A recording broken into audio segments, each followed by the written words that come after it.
ትኩሳት ይላቸዋል። አሜሪካ ከዚህ በኋላ ከኢራን ወደቦች ተነስተው የሚወጡ መርከቦች ላይ እገዳ ትጥላለች፣ ብሎክ አድርገዋለች የባህር መተላለፊያዋን። President Trump says the US military blockade of Iran's ports and the partial blockade of the Strait of Hormuz is underway. ኢራን ደግሞ አሜሪካ እንደዚህ ካደረገች በዛ አካባቢ የሚገኙ የጎልፍ ካንትሪዎች ላይ ጥቃት እንደምትፈጽም ተናግራለች። مرکز آماده سازی بالگردهای شینوک و سوله‌های نگهداری تجهیزات آن در پایگاه الودیری ያው እንደምናውቀው ጦርነቱ ከተጀመረ ጀምሮ ኢራን በስትሬት ኦፍ ሆርሙዝ ምንም አይነት መርከብ እንዳያልፍ በዛ አጥራ በቦምብ አጥራ ዘግታ እንዳለች እናውቃለን። የራሷ ብቻ ነበሩ መርከቦች ከሷ ተነስተው መሄድ የሚችሉት ወይም ደግሞ ከኢራን ጋር የተነጋገሩ መርከቦችና ለኢራን ገንዘብ የከፈሉ መርከቦች ብቻ ነበሩ በስትሬት ኦፍ ሆርሙዝ ሲያልፉ የነበሩት ከዚህ በፊት ማለት ነው ጦርነቱ ከተጀመረ ጀምሮ። አሁን ደግሞ አሜሪካ የኢራን መርከቦች ጭምርም በዚህ የስትሬት ኦፍ ሆርሙዝ ከዚህ በኋላ ማለፍ አይችሉም ብላለች። የአሜሪካ ሚሊተሪ ሴንትራል ኮማንድ ከሰኞ 4 ሰዓት በኋላ ከኢራን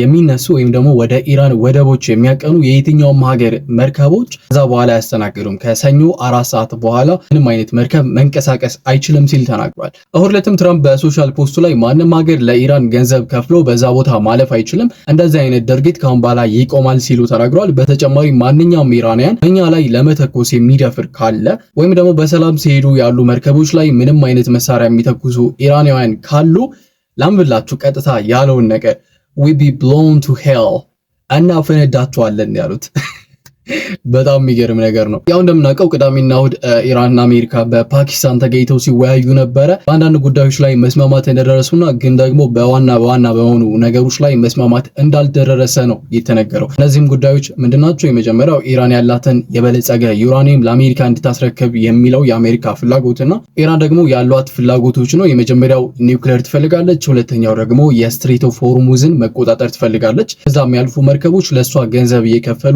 እንዲያልፉ ከዛ በኋላ ትፈልጋለች እና በዚህ ጉዳዮች ላይ ነው አሜሪካና ኢራን ያልተስማሙት። እና ይሄ ነገር ከተሰማ በኋላ ማለትም አሜሪካ የኢራን መርከቦች እንዳያልፉ ከዘጋች በኋላ የነዳጅ ዋጋ በፊት ከነበረበት ዋጋ ቀንሶ ነበር። አሁን እጅግ በጣም ጨምሮ የአንድ በርሜል የድፍድፍ ነዳጅ ማለት ነው $100 በላይ ነው በሰዓት እየተሸጠ የሚገኘው። ይሄኛውም ሌላ ትኩሳት ነው፣ ሌላ ጦርነቱን የሚያባብስ ነገር ነው። የነዳጅ ዋጋ በጣም እንዲጨምር የሚያደርግ ሌላ ነገር ነው እና ምን ታስባላችሁ? ኮሜንት ላይ ጻፉልኝ። ሰብስክራይብ፣ ላይክ እያደረጋችሁ ነገ ደግሞ በሌሎች ዜናዎች ተመልሼ እገናኛለሁ። እስከዛ ድረስ ሰላም ቆዩ።